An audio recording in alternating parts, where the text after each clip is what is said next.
Yeah, welcome to another episode of Informed. I am radio personality DJ Brian T. As we get ready and prepare to talk about the situations in life, we like to tell you that we do not own the rights to this music, but I do own the right to play this music.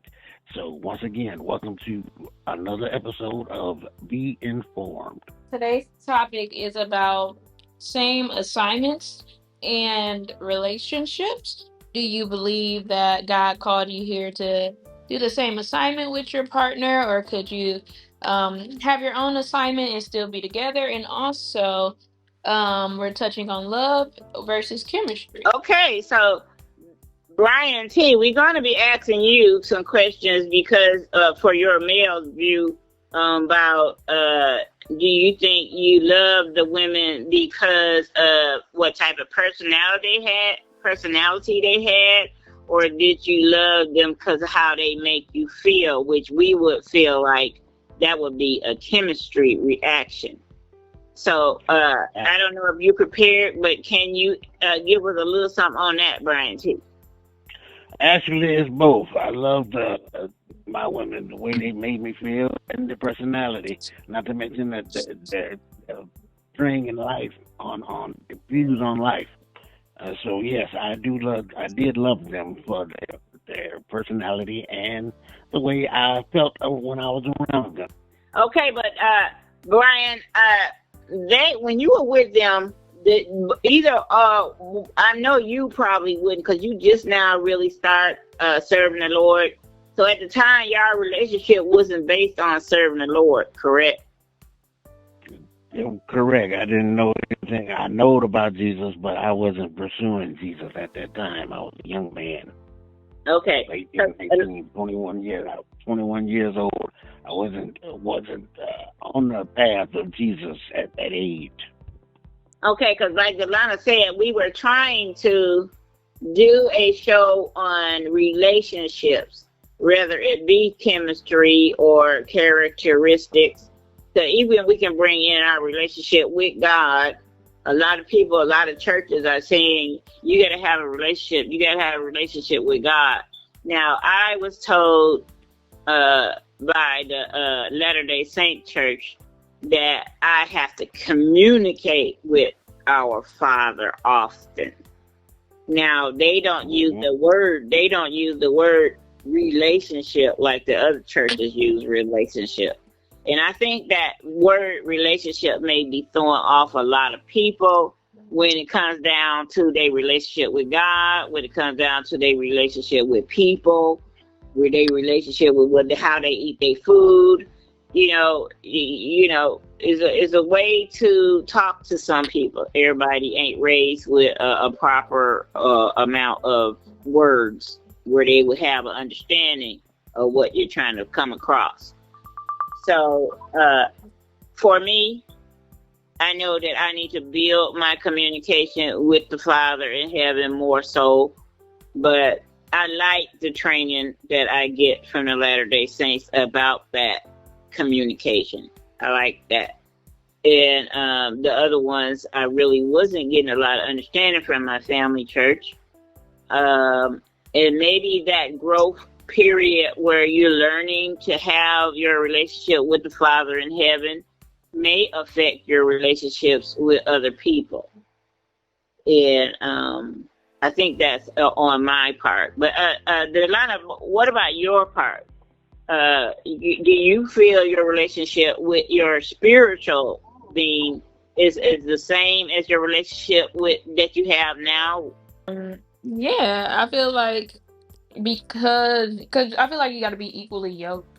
I feel like if you're gonna be with somebody, y'all have to have the same vision.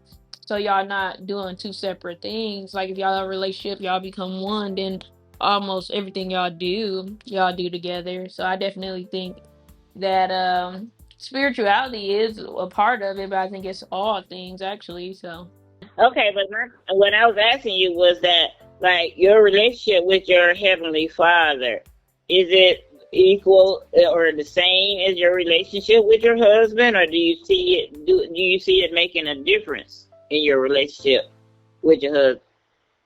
Um, is it the same? No, because one is like relational love, and then one is like a heavenly or like father daughter type love. So it's a little bit different, but like I said, him having that father son relationship with God and me having a father daughter relationship, that's kind of similar.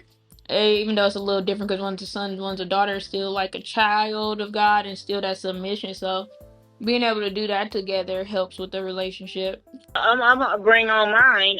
My opinion and with mine is that at sometimes my communication with the father is like I'm his daughter, and then on other times my communication with the father is like he's my boss. Like I'm gonna act accordingly. I'm gonna follow the rules accordingly. Cause sometimes you can break the rules when it's a parent and you don't feel no fear or anything. But if you break the rules with a boss, then you can lose your job, Mm-hmm. and you're gonna feel that. Now, I bring up to say is that a lot of people don't look at God as either a parent or as their boss. So therefore, you try to come up with why. To me, I've always thought that the way people say, "Oh no, you got to have a relationship with the Lord." I thought that always turned a lot of people off because they don't know how to have a relationship with a person that's known as God in heaven. So, and I always thought that messed them up with keeping the commandments because then you got a lot of people that don't want to be in a relationship where they feel like they're obligated. Oh yeah, I gotta turn the light off when I come in, or I gotta wash dishes when I come in. They don't want to feel like they're obligated where they have to do things. So, Brian, tell you what, when you were with the different women that you were with, did you just feel free, or did you feel obligated to take them to lunch or do anything with them? I felt both. Yes, I took them to lunch. I felt free. I felt as if I had it going on. I felt wonderful. In other words, when I was with them, either one of them, I felt great. It was awesome, an awesome feeling. But you didn't feel like you was obligated. Did you say you took them to lunch, or you did different stuff for them? Did you feel like as a man you were obligated to do things for these women?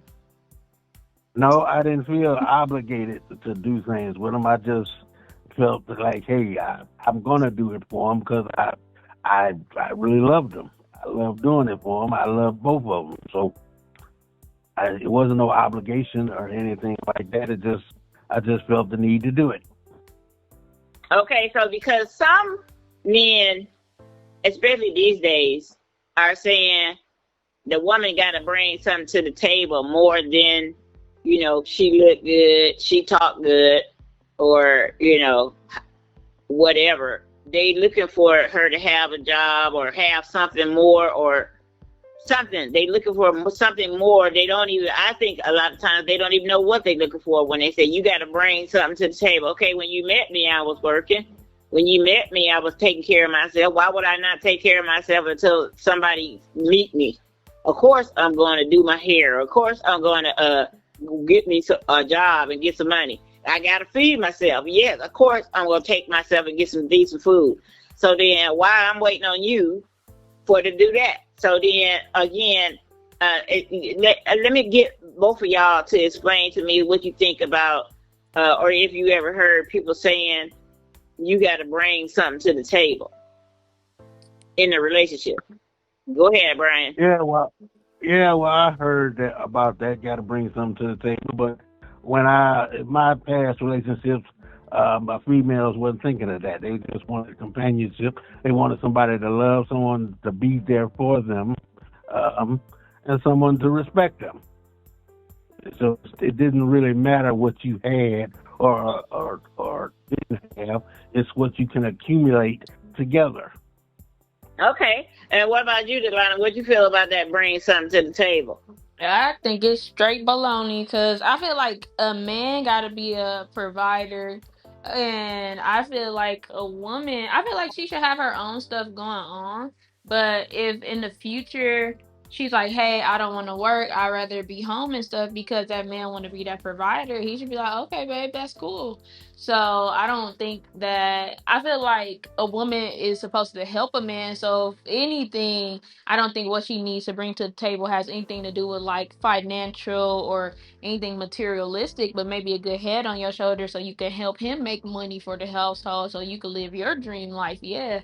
But I don't feel like she has to be a provider because I feel like that's the man's job. So that's Hmm. I mean, no, I don't know. I mean, she got to provide for herself, before she meet him. I yeah. mean, But he then can't have no after you job. meet them, what's the point? Yeah. I don't. I understand. I understand, Atlanta. I'm telling you my opinion. I understand bringing something to the table and the point because, but because Brian, he actually explained it that when he said he want to give her the respect because a lot of men don't respect you if you are asking, for whatever you're asking for. I don't understand a lot of the reasons why men don't respect you. To me, they don't have no training. Nobody trained them to respect women. Mhm. So therefore, I have ran into men like that is totally disrespectful, and I have heard the song that Aretha Franklin sang, "A Little Respect." So Mm-hmm. I think that respect is what a lot of women want, but I guess men want respect too. You know, it that to me, that's what's being brought to the table, the respect. Because for one thing, a king, if he want a concubine, he not tripping if she not no queen. He getting with her for whatever reason, other reason that he want her. It ain't because she a queen or got a kingdom behind her. So, so that king to me, I'm using it for an example, is a higher ranking person as a king. He got a kingdom. So if he want a concubine and he not worried if she is, definitely he can't have a queen as for a concubine as it is. So then this person that's a concubine, they might not have no job. They might have some parents. Ain't no telling where he got that concubine. But the thing is, he not giving her. Like concubines don't get no their own crib or they own nothing. He got a place in his own kingdom that he set them in, but he don't give them their own thing. Even in some cases, queens have to go to the queen's quarters. They have a whole building set aside for queens. So I guess they got a whole building set aside for concubines. But the whole thing is the kings don't expect anything from a concubine. Now they expect something from a queen because she is bringing a bunch of gold and she coming from a kingdom. So then they expecting some kind of contract to keep them from going to war. So that's how I establish, each individual bringing something to the table. I mean, that's the example anyway, with king, queen, and concubine. Concubine of that king ain't bringing nothing to the table. The queen is bringing something to the table. So it's whether it be looks. Looks can be in any type of what do you call it? Like when you use the words middle class, poor, poverty, high class. In any type of class or any type of position, looks can make a big difference for either party. The man might want a particular type of look. Female might want a particular type of look. As far as the chemistry, that's a big thing. Now, what have we established the chemistry is, Brian T? What exactly is that chemistry? Chemistry could be anything. It could be being in love and being in lust. There's two different things, love and lust. So the chemistry can be having fun with a certain person does this, and the other certain person does that. So it could be some of anything. But basically, it's love and lust. You love one for doing this, and you lust the other for doing that. A